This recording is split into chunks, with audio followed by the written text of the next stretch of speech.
What is up, everybody? Welcome back to another episode of JMB Unsupervised. What is that? I have no voice. That's Brandon. I'm Jacob. And, the WNBA's back. Yeah. WNBA's Caitlin back. Clark's back. Angel Reese is back. Angel Reese is back. New, Hall of Rookies, Paige Beckers.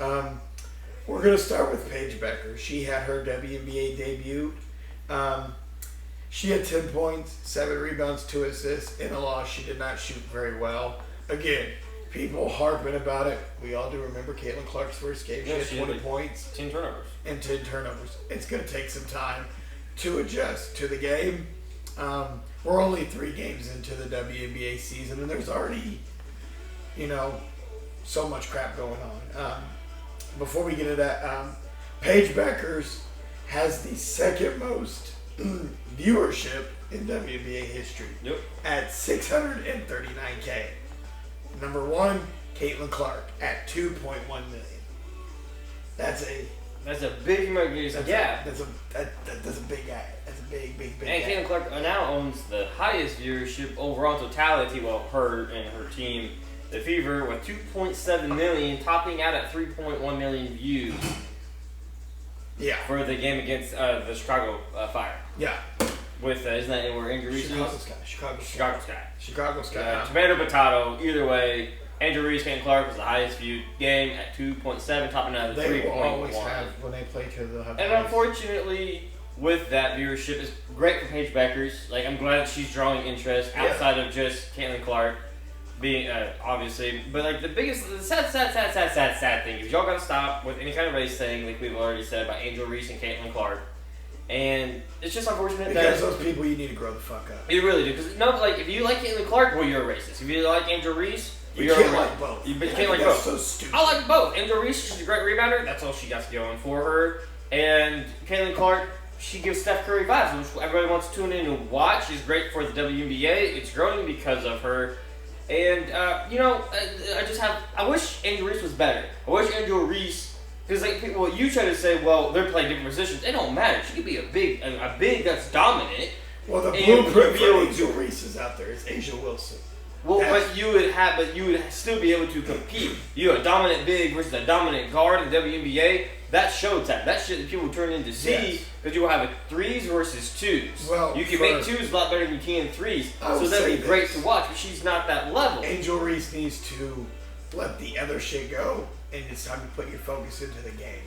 We need the improvement. I honestly, and I want to see it. I don't think she has the physical. 4 years. She's got 4 years. I don't think she has it in her. I don't think she has the ability to grow her offensive game enough. I just don't see it there for her. Like, this was a big offseason for her, and we haven't. It's very early in WNBA season. Only 3 games in. But there's no growth in that offensive package. The post up's not there. The pull up's not there. Well, the jump shot still doesn't look great. No. And she's been all offseason training with the great all-time legend, the all-time legend in WNBA, and her offense game still looks like she's just kind of flopping about out there. But she's a great rebounder. I personally think that she needs keep the beef. You want to keep the beef, keep your name relevant. But I think she needs to be a Draymond, Dennis Rodman-esque great rebounder and set screens and roll and get to the basket and not try to be one of these bigs that can try to go get a bucket, because she just unfortunately if she can get somewhat of a mid-range game, she'll be also fine too. I don't need her shooting. I just don't think. I don't need. No, I don't. She doesn't need it. Not in the women's game. You don't need it as a big. I just don't foresee her being able to get it. Unfortunately. But people need to let go of this racist shit, and this is coming from all sides, all races. Let it the fuck go. I don't know why we're harping on race. And again, people that yell racial slurs to either one of them, shame on you. And I hope you get plastered all over the world for us to know who you are. And I hope you lose everything, because there's no need for that at all. At all. At this day and age, we all just gotta be more mature enough and pass the whole race. Yeah, but like I said, there's a lot of new young women coming into the league, new rookies. And I'm excited for the WNBA. Hopefully they can finally try to somewhat make some money this year. I mean, viewership's up already, as you can tell. Well, I don't understand.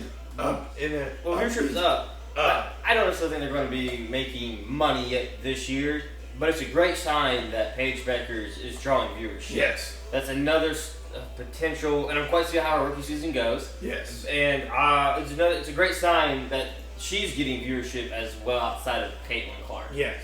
I bet that viewership. Well, I'm quite curious to see how many people tune in for Paige Beckers and Caitlin Clark. You're not wrong. But speaking of Caitlin Clark, let me see if I can find it here.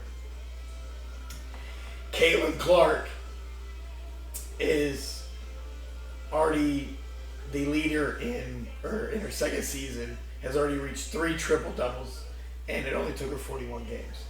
Sabrina Ionescu took her 55, so she beat Sabrina. Alyssa Thomas took 304 games.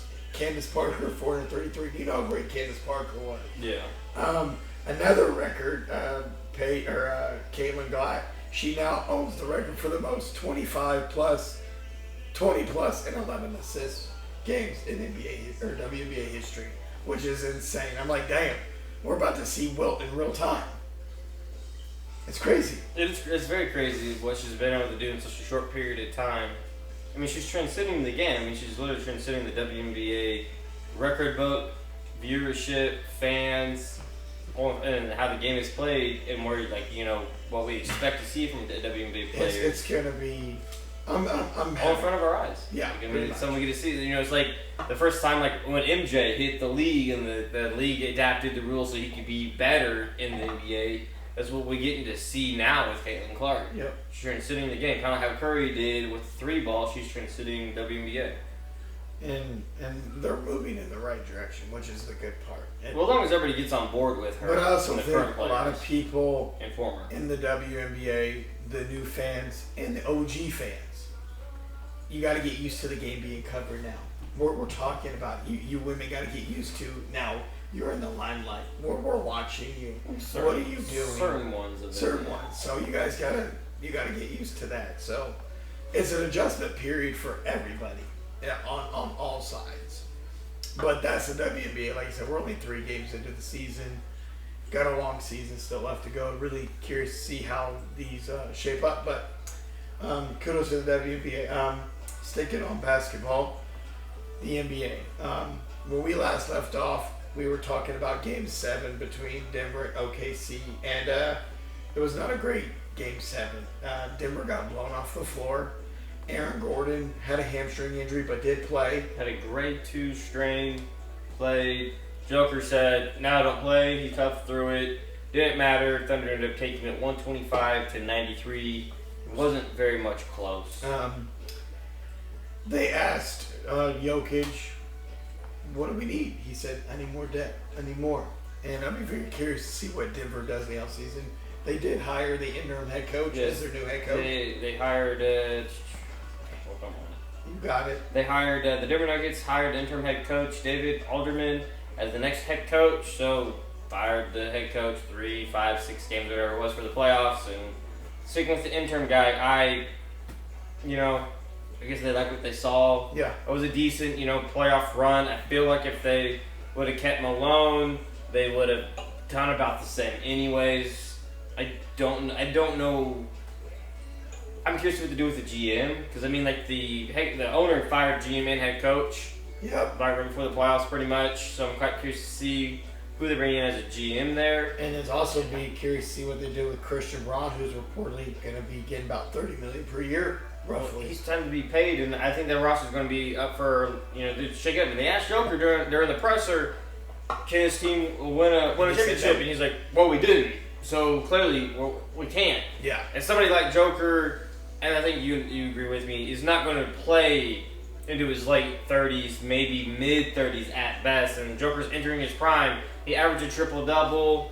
First to do it as a center. And was top 3 in every statistical category. Yeah. And you can't be wasting his prime. And it's not. I don't think he's someone that's really would ever force his way out of kind of a situation per se. Joker literally averaged 29 points, 12 boards, 10 assists on 57% from the field and 41% from 3. That was Joker this season with that roster. So Yeah, I mean, well, that roster wasn't bad. I mean, it was the roster that, like, with the quote-unquote core that they have at the starting, like, 6, 7. That's what they won the championship with a couple years back. But, I mean, Jamal Murray, like, Joker, they need to get Joker, in my mind.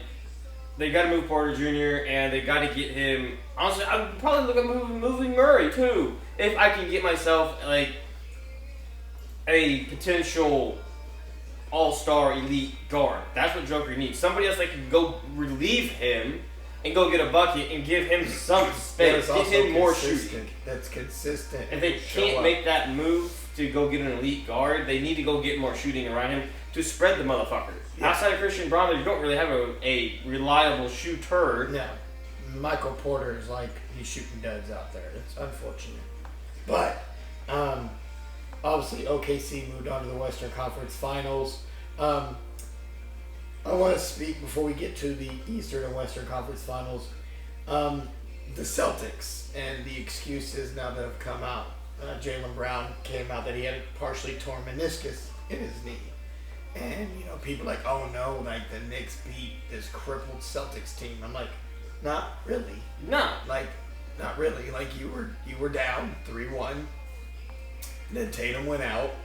Porzingis was been sick all year. And the Jaylen Brown came out. Outside of that, nobody else was hurt. I can't help that Drew Holiday is not aging well. It's just unfortunate. Well, it was 2-1. Tatum went down in late in the fourth quarter. If you watched the game, you saw he went down, unfortunately, towards Achilles. Yep. He maybe makes a return late. So maybe in the postseason next year. Probably not. Yeah, honestly, he probably shouldn't. But goes down late. Was losing anyways. Went down late. Lost. Went down. Went down. Lost it. And then they won it was over. It was over. They came back and made it 3-2.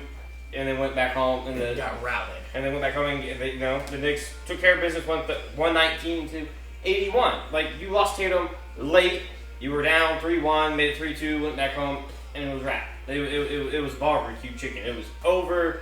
You didn't lose to an injured team. I mean, Porzingis had a weird illness again. I don't really know. And, like, it's kind of like being football in the postseason. Everybody's banged up. Everybody's hurt. When you play 82 games in the NBA, everybody's a little banged up. Everybody's a little bit hurt.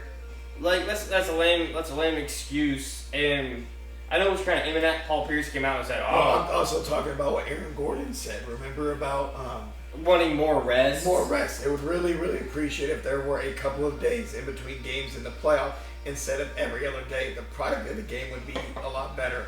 Higher level of basketball and less blowouts. So it really wasn't blowouts. There wasn't any blowouts. I can't help his games. So the Nuggets games were blowouts. Yeah, but when you go in the first round, you go 7, and then you turn right back around, and then you go 7. Yeah, you're playing a lot of fucking games while the opponents that you're going to go face next, they've been off because they wrapped it up. That's the whole idea is when you play 7-game series. Play 14 games. Is to wrap it up as quickly as possible. Yeah.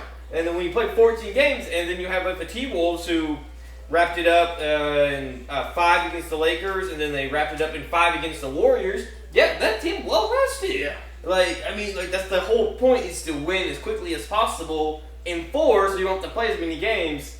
Otherwise, like, the season wouldn't get over until, June? Yeah. July, in mid-June? Yeah. At best, if you give extra time off, considering the NBA Finals kind of normally starts like right there in June. Yeah, the beginning of June, yes. So, middle of June, so really wouldn't get over until if you wanted to space it out like that, like July. One thing on that though, some people have kind of brought up the first round because it used to be 5, best of 5. Yeah. Knocking it from best of 7 to 5. Yes. How do you feel about that? What was your thoughts on? I mean, they're nothing in the leagues being talked about that, but like out in the media, they're like, we should cut it back to best of 5, so the first of 3 wins. I think if you wanted to do that for round 1, I'd be okay. For round 1, maybe if you're really trying to, but they've been trying to, they want to cut back. But if you're going to cut back the season, which they've been talking about for the last couple of years, then no. But if you don't, and you want to go round 1. Best of 5, okay. Then after that, it's all 7. Like I'm not right after round 1, it's best of 7. Yeah, I really don't know. Like in the East, Cavs 4-0, Pacers 4-1, Knicks 4-2, Celtics 4-1. Out in the West, Thunder sweep, Nuggets Clips 1-7, Lakers Timberwolves 4-1, and the Warriors went 7. Yeah. Like, I don't know. Like, it gets more basketball, so I'm here for more basketball. There's not, like, there was out of 6 games, 2 of them went 7. Yeah. Everybody else was done in 5. Overall, I don't know how 5, I would 6. feel about a 5-game series. It'd be different. But it definitely puts more emphasis on showing up in round 1. Well, you definitely couldn't afford it, Dad. No, you could not. So, well, let's see. I don't think that really alters who ends up winning round 1. What are your thoughts of like getting rid of the quote-unquote home court advantage and the team with the better record? So, for an example, in round 1 it was OKC and Memphis. The team with the better record starts with home court, and they keep home court until that team wins. I would be okay with that. That'd be Like, something I different. think I'd be open with. Like, the best team when you start the series gets home court, but if they lose, off you go, dog. Off you go to the away team, and they keep it until they. I heard that on Gilbert Arenas' podcast. I'm like, that's an interesting idea. That would make it very interesting because there's a lot of times that like the away team they steal game 1, Yeah. and then you go back there and you're at home. That'd be huge. That'd be a big game changer. That'd be very interesting. I'd be down for something like that because that'd be quite interesting. Like, what if you go into game 6 and you're tied up 3? You're tied up. Yep. So I'd be for that. I'd be curious. Those are some 2 good ideas. Well, you're saying it would be tied up. It would be like 3-2. But yeah. like you go in, you're at home court, and you're at 3. You have 3 wins. You want to get it done. If you don't get it done, then you got to go on the road. Yep. I'll be here for that. The MVP was announced. Yeah, Joker won. And Joker did not win. Oh, the guy that had a triple-double didn't win it? That voter fatigue I always tell you about, that you tell me that it doesn't exist. It exists. Well, voter fatigue does exist, but unfortunately for Joker, who should have probably 5 MVPs if we're really being honest. If you're a big stats guy who scores the most points, then SGA was the right vote for you. I told him the voting came out. I did feel like Joker definitely got hella disrespected. First place votes, SGA had 71. Joker had 29. Which I thought was very... But then if you go to the second place votes, he had 71, Joker did, and SGA had 29. So they literally flipped it. Joker, as a center, he was the first non-point guard to average a triple-double, first in triple-doubles, most in points in every triple-double, first ever for a 30, 20, and 20 game, top 3 points per game, rebounds per game, assists per game, and steals per game. He is a big fat center. Top 3 in fucking steals. Dude don't really block much because that's not in that category he got. But steals, assists, rebounds, and points, top 3 in all categories. And he beat SGA in all categories but points. Now, Oklahoma City, the best record. But they had the best record last year. So you could easily argue that SGA had the better roster. He did. Well, and we had the same conversation we had this year about them last year. Who should have got the MVP? They gave it to Joker. People thought it should have been SGA. Come back this year, Joker comes back with a triple-double. SGA, 32 points per game, and his other things that he had, and went SGA. Like I said, I thought Joker got hella disrespected in the voting. I did not expect it to be that big of a gap in totality. So that's one thing I didn't like was the big differential. I thought it was going to be a really close, first place voting, and it wasn't. I'm like, damn, that just to show that Joker really didn't have much of a chance. Fun fact, though, because we've already said our piece with that working. We all thought SGA was going to win. Yeah. The Charlotte Hornets really traded away 2 MVPs on draft night. 1996 draft. Traded Kobe B. Bryant to the Lakers. Dog, you won MVPs. Now, 2018 draft. Traded Gilgeous-Alexander, SGA, to the Clippers, which then, fast forward, got traded to OKC in the Paul George trade. MVP. Yep. So the Clippers and Hornets both traded away an MVP. Yep. So one thing I do want to touch on that's been touched on a little bit in the media is the ping pong balls and how they fall. So they say some people kind of have problems that small market teams. How do you expect them to get better? Because they can't, afford free agents who want to come to small markets. I don't think that's necessarily true, but it kind of seems how that plays out. Well, they get better. They want to better get through the draft. But then you see something like this where the Hornets draft a player, and they trade them away. Yep. So I have issues when you try to tell me that the ping pong balls determines how good a player is or not. Yep. Like Zion Williams or Ja. Well, Ja has been way better, but the Pelicans could have took Ja. They could have. So like I don't necessarily know. I don't like that whole narrative where they're trying to say, well, small team markets, they have to be bad so they can get better players so they can be good. A lot of bad teams, they develop players horribly, so it really don't matter. It's really just depends on how everything's run. Kind of like a quarterback in the NFL. Yep. The Hornets had 2 MVP guys and got rid of them. They believe in them and sent them away, and they turned out to be. One became a legend, and the other guy is now an MVP. Now an MVP of So the it's league, like- chasing his first ever ring for OKC. Seattle, who went to OKC, they do have a NBA They championship, do. but OKC Thunder have not won one. SGA becomes the third OKC guy to get it, an MVP. Durant got it in 14. Westbrook got it in 17, and now SGA. So, And fun fact, second Canadian player to win an MVP outside of Steve Nash. Steve Nash, who who won got it two, twice. Beat And out I don't know. But the Canadians must just get good at beating the big men for MVPs. That's supposed to be what that is. But another fun fact, SGA is also the first Kentucky Wildcat player ever to win an MVP. So that's crazy to me. Like when you told me that, I was like, damn, that's crazy. Like, think about the dudes that have played for Kentucky. That's what I'm saying. That's Like, crazy. you dogs, and they've never won MVP. So, but speaking of SGA, you want to talk about that contract that he's allowed to have? It's gonna be like it would require 32% of the cap. He's $380 million, $76 million a year, dog. Oh shit! I just know that's money. honestly they're going to have to. I think that they're coming to a point in time where I think the NBA, all these players are getting max deals and the money is so large that I think they're coming to a point in time where I think they're going to have to increase the cap, increase the first and second tax apron. Yes. Otherwise, like, how are you really going to be able to manage to keep, like, I don't know, I'm torn actually as I'm saying this, but how are you going to keep, like, your homegrown talent guys?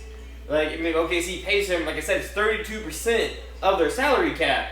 It's kind of like a quarterback in the NFL, when you pay them over, like, 13-15% of the salary cap, you don't win a Super Bowl. The outlier is Patrick Mahomes when he did it that one time. In the NBA, we see with the Boston Celtics, they're not making any money. A new ownership bought them, and so they want to be able to turn some kind of profit, and so they're talking with Celtics to run out to get rid of some other guys, Yes. so they can get under that second tax apron. I think it's time that they inflate the cap a little bit with all the revenue they clearly have. Yeah.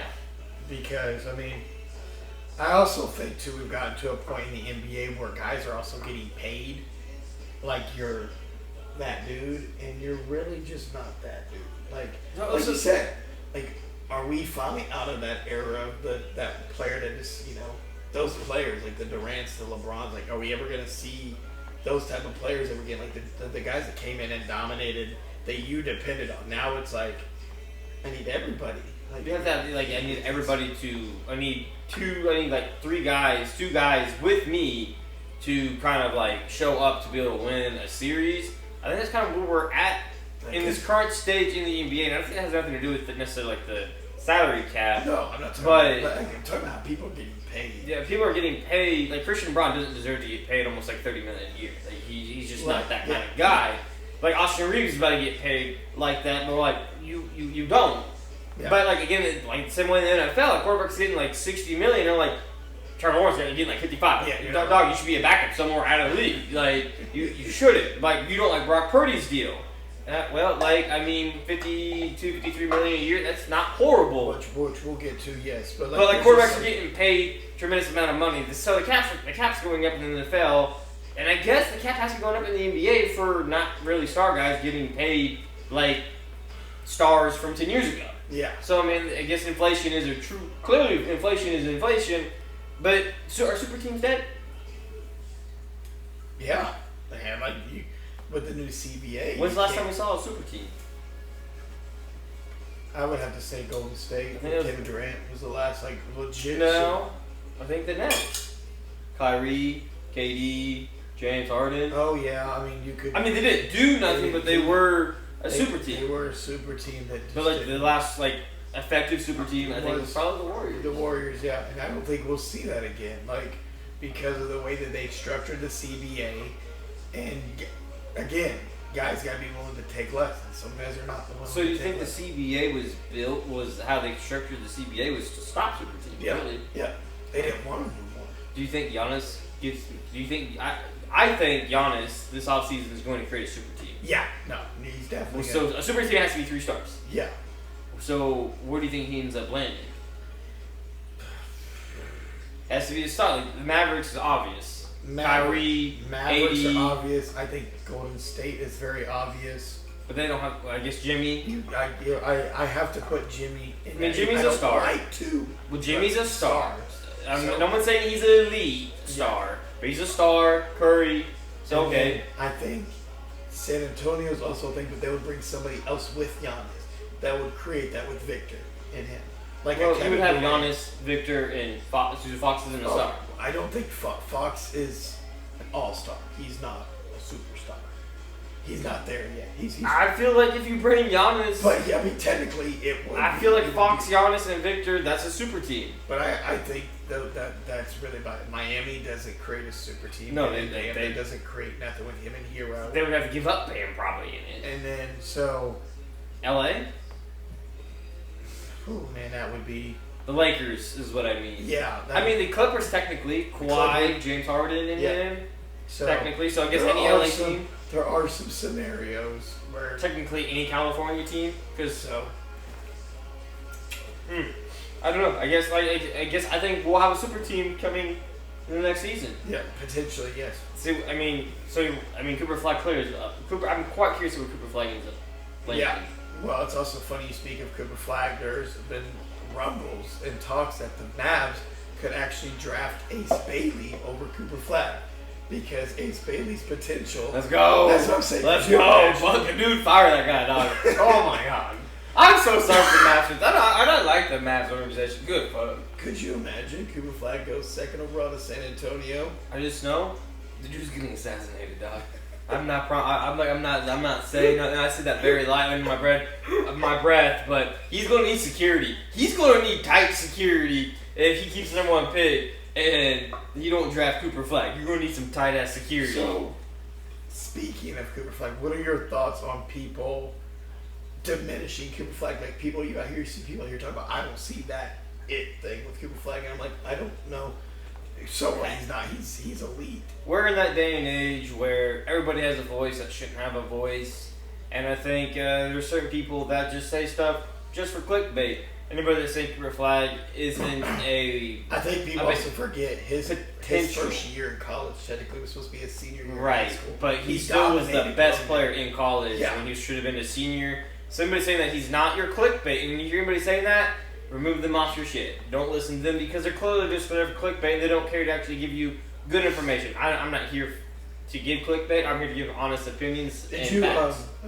speaking? That's of what I have for that. Speaking of some clickbait, did you keep that article that Steve Kerr said about Jonathan Kuminga? I do have that actually. I Please just speak did about run that, my across guy. that. So if you've kind of been from the beginning, we've always kind of not really liked Steve Kerr as a coach. He inherited a great prime Warriors team, Yes. and so we've kind of been like and then like the last championship they won with Wiggins and Kerr, Kuminga. those guys, we Lee. kind of felt like that was the first chip that he really won, that he earned. And it came out here very, very recently that Warriors head coach Steve Kerr says that Jonathan Kuminga is not the type of player he would play heavy minutes in a moment where he had to win games. It's a tricky one because Jonathan obviously is gifted and wants to play a bigger role and wants to play more. And for me, I've been asked to win. And right now, he's not a guy who I can say I'm going to play 38 minutes with the roster that we have, Steph, Jimmy, and Draymond, and put the puzzle together that we expect to win. So you're telling me the dude that came off the bench, I think still, when Curry went down and led your team in points in the series against the That was Timberwolves. efficient. That was efficient. Like, I watched it and I was like, honestly, I drew a little bit watching him kind of play. I was like, dude, the dude gets to the bucket. He can hit the midi. He can hit the three ball. I was like, damn, like this dude, like give me him. If I needed like a guy to like, I'm kind of needing a dude. I need a star. I need a potential like star. Like the dude oozes potential. He just needs somebody to trust in him. And Steve Kerr's the same guy that went to Ant and said, yeah, you didn't try hard enough in our workout. If we had the number one pick, we wouldn't take you. Good thing they have the number one pick. Because, like, you see what Ant is, and the Ant took that as motivation. I don't know, maybe that was meant for motivation or not. I'm going to say it was meant for motivation for Ant. But damn. Considering the players they could have had. Considering the players they have had, and they've moved off of because they couldn't develop them, it's just been really sad. And other players, and former players came out and said that his whole scheme is built around Curry and getting Curry the ball and getting shots. They didn't really.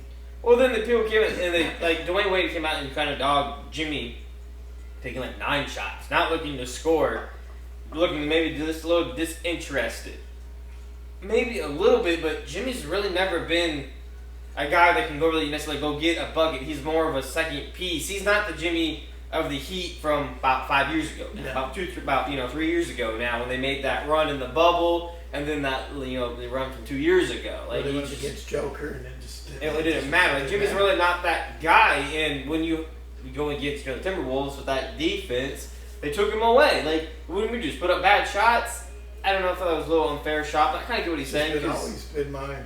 I feel like that was an unfair shot though from D-Wade to Jimmy because he could have put up bad shots. He could have maybe forced the action maybe a little bit more, but the Warriors didn't look the same as soon as he went out, and that's just sad. You should be able to adapt your scheme to.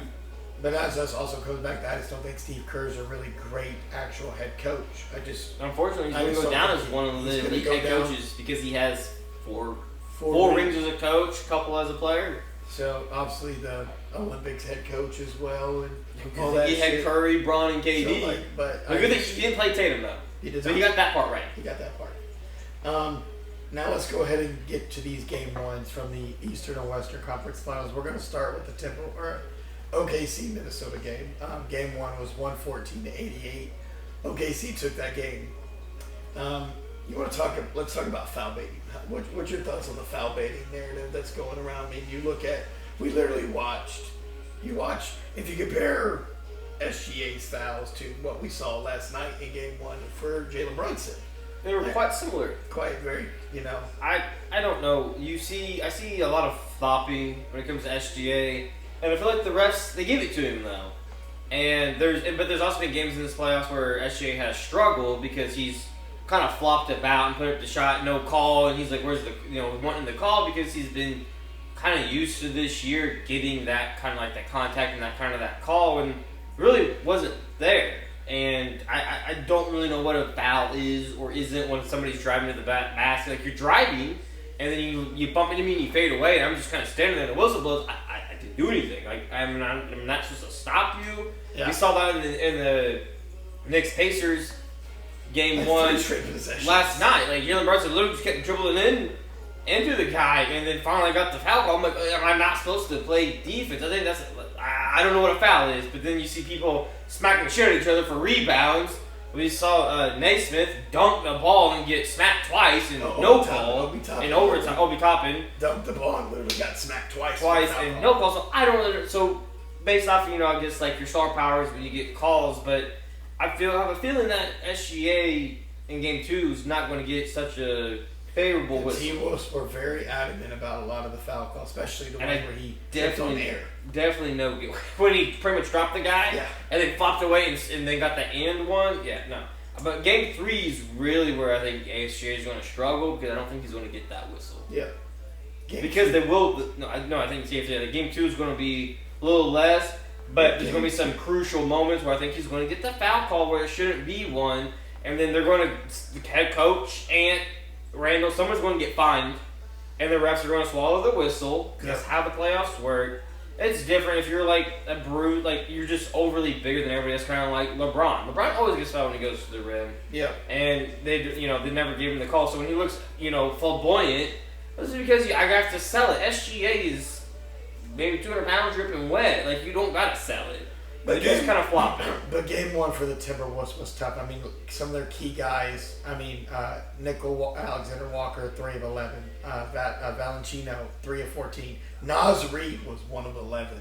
Again, I keep saying, role players play better at home. It was game one. They kind of blew it open. But it was kind of a problem, like everybody kind of says. Like, SGA, but to be fair, most of his points came from the line in the first 4 he had minutes. 7 free throws in the first 4.5 minutes.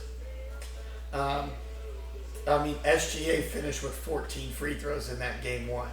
But to be fair, SGA had 31 points, but he took 27 shots. He was 10 of 27. It was not a great game by OKC either. It's just the role players did not play good at all. So I do expect game 2 to be a lot better for Minnesota. Ant's going to be a little bit more engaged. He has to be more engaged. He has to show up. Well, he even said that they're going to watch him film and kind of adapt to it. But I just don't know how much you really can adapt to a suffocating OKC defense. Remove the foul baiting. OKC's defense is just suffocating when it comes to guards. Dude. And they don't have a what big. What did you say? We were talking earlier. You said Ant needs to play off the ball. Yeah, I think this is going to be his best route. They're throwing so much at him when he has the ball, dude. You got to play without the ball. Now, at home, with his guys hitting, I think he'll be more on ball and hit them, and they will hit those shots. Yes. And in turns will open the court up for him so he can get his. But when your guys aren't hitting, you have to play off ball. And I mean, and he recognizes it. So I think game 2 is going to be a lot different. Absolutely. And then we have game 1 between the New York Knicks and the Indiana Pacers, which was a close game for 3 quarters. Yeah. And then the 4th quarter happened, and Jalen Brunson picked up his 5th foul, went to the bench. Anunoby goes on this 10-0 run himself. The lead gets to 18, and we're like, damn, the game's over. And then Mr. Aaron Naismith decided heat check. And when I mean heat check, boy, as you can tell by my voice, that's why I have no voice, because 6 straight threes, my guy. Then hit 7 straight threes. He hit 6. Tyrese hit 1, and that stretch of 7 straight threes. And then Tyrese hit the game winner. Yep. And then threw up the choking animation. The choking animation, and his fat foot was on the line, so it was a 2. But boy, I just know that ball when it hit, it went up so high, it touched the rafters, and came back down. Good thing New York ain't got a lot up there. Yeah, that's right. That was a crazy game. Fun fact, NBA teams were 0 and 970 when down by 14 or more with 2 minutes and 50 seconds or less remaining in the past 27 postseasons. Now make that 1 for the Indiana Pacers. That's just wild to me. With 5 minutes and 30 seconds to go, New York was up 111 to 96 with over 5 minutes to go in the 4th. They ended up losing 138-135 in overtime. I just really got to ask where the Cat rebound is, because Cat, 30 points. Great offensive game. 2 boards. Yeah, he did. 2 boards. Hey, you a big man, dog. You just tall for no reason? Oh, no. It says Karl Anthony Towns had 12 rebounds. He was 11 of 17, 4 of 8 from 3, 9 of 11 free throws, 2 offensive rebounds, 10 D boards, 12 rebounds. So, I don't know. Apparently, I have bad information. That one was, when you said that, I thought that was 2, and then I had the box score pulled up, but. Apparently, bad information. My bad, guys. But so my bad. Cat got rebounds. Cat had a great game. Had a chance to tie it in overtime. Josh Hart had a triple-double, first time since Walter Frazier. Nope. First time in about 30 years, I think. Yep. So. But got in overtime, down 3. Jalen Brunson had a good look. I felt like it was kind of a good look in rhythm. Missed, airballed it actually, but they got the rebound, hit Cat, and Cat had a great look from the top. Like I said, Jalen Brunson had 43 points. Cat had 35. OG Anunoby had 16. It's just unfortunate that. It was a huge steal for the Pacers, honestly. You want to keep it a buck. It was a game the Pacers shouldn't have won that they ended up stealing. And, personally, if I'm a Knicks fan and if I'm a Knicks player, I feel good. We dominated you. We should have won, and we didn't. I feel good. Like you always say, is Aaron Naismith really going to go 8 of 9 from 3 again? He dropped 30 points. This was a career game for him. He's not you have sometimes players just get hot and they go off in a game, and they're a reason when somebody when a role player does that, you have to win that game, or there's a reason why you get back in the game and your stars, take care of the rest and get you the win. And it was just a game that Knicks should have won, didn't win. I wouldn't feel really bad about losing it because you controlled it. Like, you don't got to change a whole lot. If you're the Pacers, you do have a lot to look at. But one thing I'm quite concerned about for the Knicks in general is they don't use their depth. They play their guys a lot. They play their guys. The Pacers want to run, and so that's a concern for me. Yep, you're not wrong. You're not wrong. And I also think down the stretch, New York needs to actually run some offense too, because like in that overtime, man, it was just a lot of fouls. Brunson was getting them, sending him to the line. Yeah. So, but fun fact: Tyrese Halliburton's game-tying shot. We got 3 things. We got a toe on the line, like KD did. We got a lucky bounce shot like Kawhi when he was with the Raptors, and then we got Reggie Miller's choke slam all in one game by one man. Damn. Yeah. But what a shot that was. But in game 2, I'll be curious to see. Like you said, New York doesn't have to do a whole lot, but there are some concerns with playing this deep into the postseason. Your guys are going to be very warm. Especially a fast-paced game. The Knicks are definitely going to have to try to control the pace. They get them in a half-court set. So, but game 2 between T-Wolves and OKC is today. Obviously, you guys will see this later, so we'll talk about that game next week. Obviously, moving on from basketball, we got some NFL stuff we got to talk about. So we got some guys that got paid. Our left tackle or right tackle Joe Tooney that we traded. Yeah, Joe. He got a our new left guard. Our left guard. All right, yep, our left guard that we traded away to the Bears. He got a new deal. He got a 2-year contract extension at $17.5 million, making him $51 million for the next 3 years, with $33.5 million fully guaranteed at signing. So he got paid. Something we couldn't give him. We just couldn't. Well, give I mean, him. he's an older guard, and we have to pay our other guard, and the Bears are sure of the whole line. I just need to know. I need an investigation done, Brandon. I don't know who we got to call, but I don't know where the 49ers are getting money from, dog. Like, I don't know, and I have a lot of questions. Fred Warner got a new contract extension. This is the second time in his 7-year career that he became the highest paid linebacker. Damn near. But he got a 3-year, $63 million contract extension that includes $56 million guaranteed. That's insane. That's twice in his luxurious career. He's a 4-time All-Pro linebacker. So, and then Brock Purdy's contract. He got a 5-year, $265 million deal that also comes with a no trade clause. Yeah, that was making surprising him the to me. 10th quarterback. Outside of Brock Purdy with no trade clauses, Justin Herbert, no trade clause. Yep. Trevor Lawrence, no trade clause. Kirk Cousins, Jared Goff, Dak, Josh Allen, Jalen Hurts. Was surprised I did not know that about Jalen Hurts. Yeah, I didn't know Lamar Hurts had Jackson one. and Patrick Mahomes. I didn't know Hurts or Herbert had one. Yeah. So those were very shocking for me in a lot of different ways. But Brock got paid. He's like middle of the pack. I think he's 7th highest paid QB now, I believe it is. Something kind of like that. He's like 53, I think it is. So we have a little bit. So we had some rule changes. Yep. So the tush push lives on. Yep. It lived on 22 to 10. It needed 24 to pass to ban the tush push. It lives on. They changed a rule. So there was a rule that was to change playoff seeding where it went by record.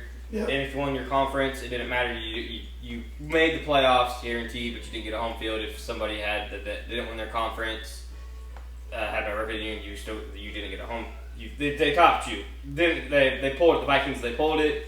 The change that did happen was the owners approved a change to the onside kick rule, allowing teams to declare an onside kick anytime while trailing, as well as line up 1 yard closer to the opponent.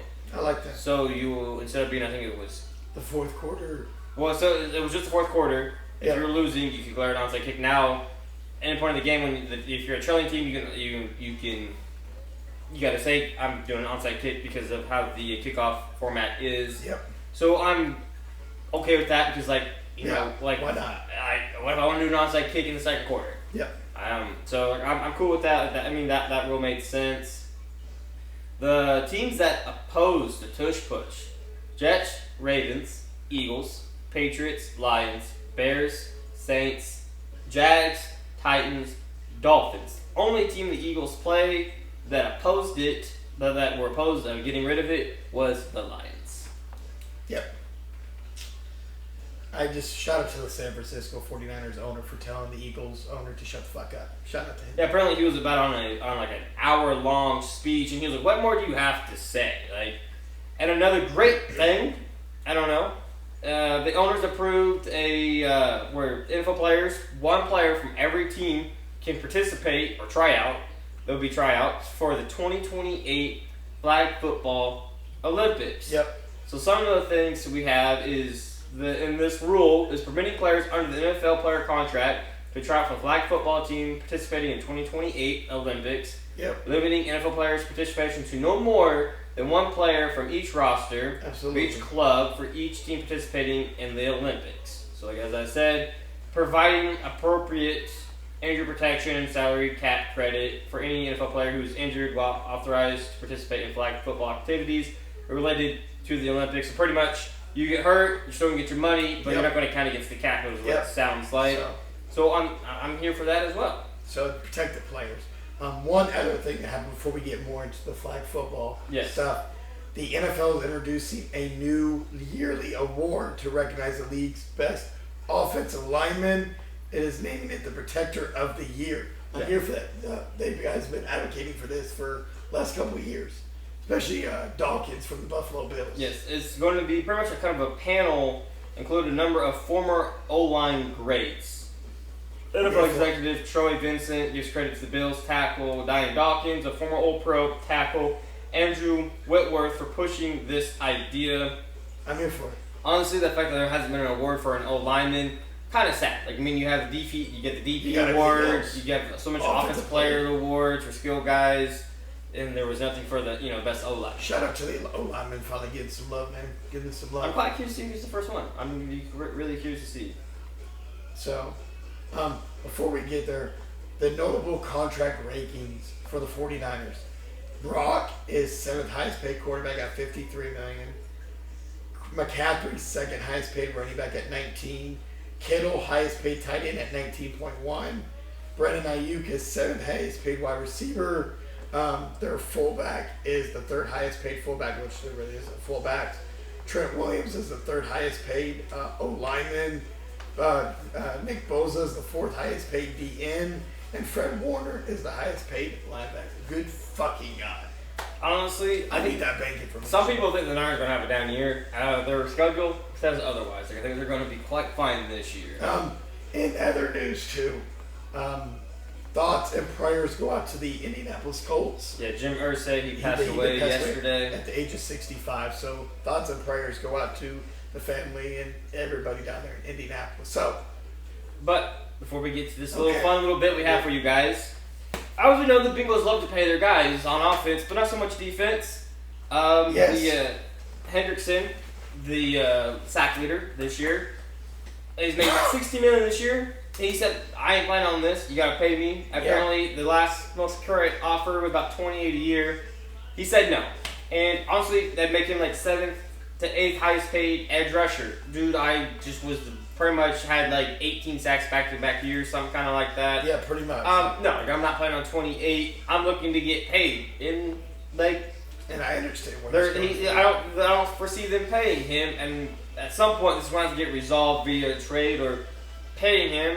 And to top it all off, they still haven't got their edge rusher they drafted fucking participating on the field. Nope. Like, we're going to OTAs now, and he's like, nah, dog, he's still not signed. So the Bengals, y'all doing great. Keep up that great work out there. And one little side bit, talking about football, let's jump over to college real quick. Go for A that. new thing broke today. The 12-team college football playoff will move to a straight seeding model this fall, rewarding the selection committee's top 4 teams with the top 4 seeds and a first-round bye.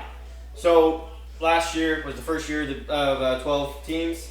If you won your conference, it was bad. But I still don't like the 12 teams. But if you won your conference, you got the bye week, no matter how you got kind of seeded out, really. Absolutely. And now if you are, when the rankings come out at the end of the season, if you're top 4, you get the bye week.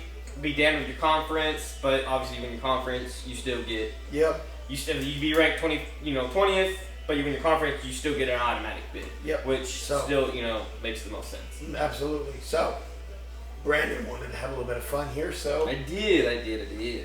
All right. So, obviously, the flag football in 2028 is coming up, and Brandon's like, let's put together our roster. So, we get a quarterback, a running back, 2 wide receivers, and a center. But it doesn't have to be an actual center. Yes, it can be really whatever you want. But we also have to take into account that it's in 2028, so we got 3 years.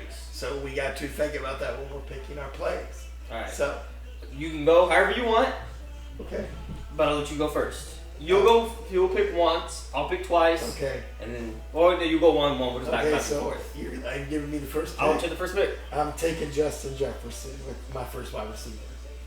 Cool. I'm taking Justin Jefferson. Cool. I'm taking Bijan Robinson. And Running back. Okay. At quarterback, I think this might surprise you. I'm taking Archie Manning. I'm going to take Archie because he's played in these 7-on-7s growing up. So I'm going to take Archie Manning. I'm taking Kyler Murray. That's a good, okay. I didn't expect Like that. little dude, arm. I figured you'd go Lamar Jackson. Yeah, I mean, he'd be about 30-esque. I want to be a little bit different. Everybody would take Lamar. I just want to be a little bit different. For my center, I'm taking Trent McDuffie. Okay. I mean, like I said, at the center position, you kind of take, whoever. I will be taking. You took Jetta, didn't you? Yep. I'll be taking Jamar Chase. I can respect that one. I can you I'll can't be go taking Jamar Chase. At my other wide receiver position, I'm taking Malik Neighbors. I'm taking at my tight end position. I'm taking Bowers. Oh, tight end position, Bowers. That's a good one. At my running back, I'm gonna take Gibbs from Detroit.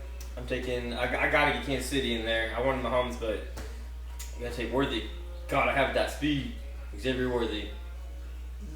That's a good one. At my tight end position, man, 3 years from now, still good. You know what? Just because he's a big body, I would still go. Big bodies don't win flag football. You gotta be able to go. Give me the the man from Atlanta. Kyle Pitts? Kyle Pitts. Oh fuck! So your team has Kyle L Pitts. again, guys. So you can't have players. Only one player is allowed, and it's 3 years down the road. I have my center, which is a universal position. Yeah. So I'm taking. Micah Parsons. No, I'm taking. Oh goddamn. George Kittle. Oh, that's a good one. That's a good one. I went Trent McDuffie just to give you that little defense a little bit too. A little bit defense. Little defense. I like it. I think that honestly, your quarterback's still fucking with But that's our flag football roster. Let us know who you would take. And listen, make sure you tell a friend to tell a friend. Hit that subscribe button, guys. And we'll see you next week.